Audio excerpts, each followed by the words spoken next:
بسم اللہ الرحمن الرحیم۔ امید کرتے ہیں کہ آپ سب ناظرین خیر و عافیت سے ہوں گے، اور ہماری دعا ہے کہ خداوند متعال آپ کو اپنے حفظ اور امان میں رکھے۔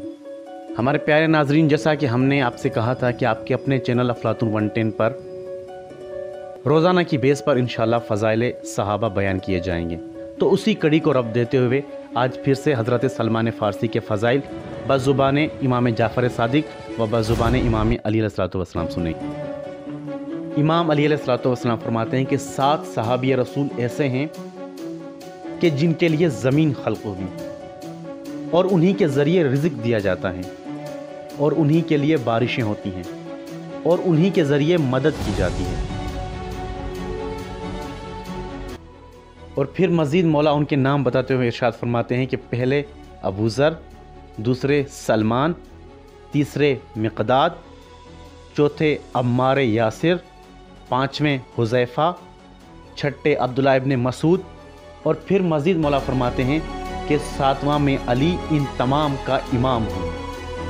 اور مزید مولا فرماتے ہیں کہ یہ وہ لوگ ہیں جنہوں نے رسول صلی اللہ علیہ وآلہ وسلم کی پیاری بیٹی فاطمہ سلام اللہ علیہ کا جنازہ پڑھا تھا،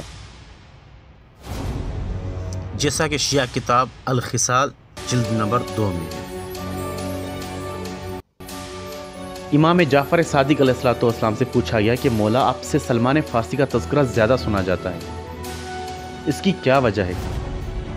امام جعفر صادق علیہ الصلوۃ والسلام نے فرمایا کہ سلمان کو سلمان فارسی مت کہو، بلکہ سلمان محمدی کہو۔ اور مزید مولا امام جعفر صادق علیہ الصلوۃ والسلام نے فرمایا کہ سلمان کا زیادہ ذکر کرنے کی 3 وجوہات ہیں۔ پہلی وجہ، سلمان نے اپنی خواہشوں کو مولا امیر علی علیہ الصلوۃ والسلام کی خواہشات پر نثار کر دی۔ دوسری وجہ، سلمان نے دولت مندوں کو چھوڑ کر فقراء سے محبت کی اور فقراء کو اختیار کیا۔ تیسری وجہ، سلمان علم اور عالم سے محبت رکھتا تھا۔ یہ 3 وجہ بیان کرنے کے بعد مولا فرماتے ہیں سلمان صالح بندہ اور سچا مسلمان تھا، سلمان نے کبھی بھی شرک نہیں کیا، جیسا کہ شیعہ کتاب بہار الانوار جلد نمبر 22 میں ہے۔